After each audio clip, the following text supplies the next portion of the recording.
To begin with, I am having to use developer gameplay footage for this review, as the game does not allow you to record your own footage. So unlike my other reviews, I won't be able to show you everything that I am explaining because I do have limited footage, but hopefully I can still get my points across. This is a music rhythm game with a twist. Instead of hitting targets, you shoot them. You have 2 guns and each is a different colour and must be used to shoot the same coloured targets with. Obviously you must shoot them in time with the beat, so to help you do so are indicators that grow smaller around the target. When they reach its centre, you must shoot it. Not only are you scored depending on how in time with the rhythm you are, but also for how close you shoot the target in its centre, which makes it a highly replayable game for score chasers. It may seem easy, and it is on the lower difficulties, but to add more challenge, there is actually quite a few different actions you must perform. Double shots appear where you must shoot both targets at the same time. Some require you to hold the trigger down, which emits a stream of energy from your guns. It almost feels like a Ghostbusters proton pack, and the sound effects sound great, especially when you wave the stream all around you. Other targets also require you to hold the trigger down, but these have you follow lines of smaller targets, and balls fly towards you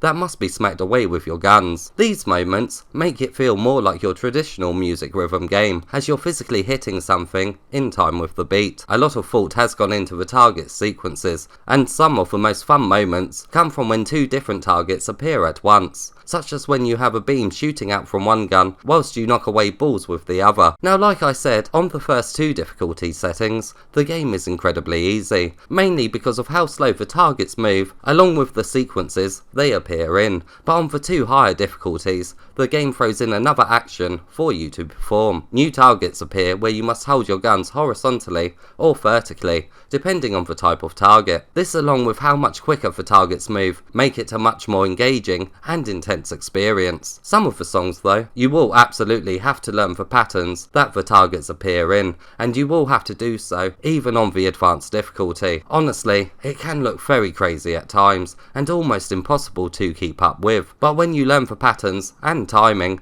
it feels so amazing to pull off the more tricky parts. Each time I replayed a song, I kept getting a bit closer to the end, which did make it quite an addictive experience, especially whilst playing for campaign mode. In the campaign mode, songs are split into sections. For section 2 unlock, you must collect a certain amount of stars, which are earned from performing well in a song. Modifiers also appear which up the difficulty of some of the songs, such as the invisible gun modifier. This setup really does urge you to replay songs to unlock the next section, and the game does reward you for doing so, which we'll take a look at next. Oh look, another VR rhythm game. Don't we already have enough of these? Well, don't you think this one is doing things quite a bit differently? But where does it all end?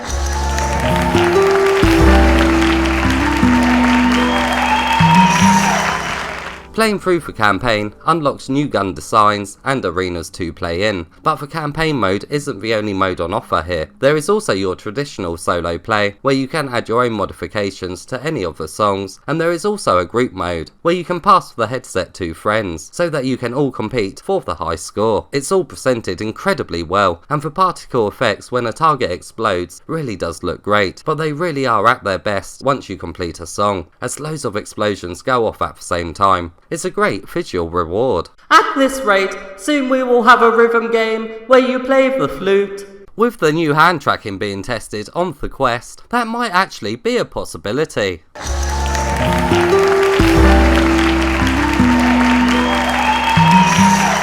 Going in, I wasn't quite sure how well a shooting rhythm game would feel, due to the lack of physical contact you have with most of the beats, but the game does make up for it with the different types of targets. They still allow you to get an excellent sense of flow with the music. I do think the difficulty jump after the first 2 difficulty settings may put the casual gamer off a bit, as you really do need to take some time to learn the patterns, but on the other hand, it ensures that you're not going to be able to rush through all of the songs on the different difficulty settings. Overall, this is a fun rhythm game that changes up the formula of these types of games quite a bit, and it does succeed. Once again in a music game, you didn't even mention the songs that are included. Oh, that's just great. I don't appear much in these reviews anyway, and now you're taking away my closing comment. Oh, shut up, Mr Oculus.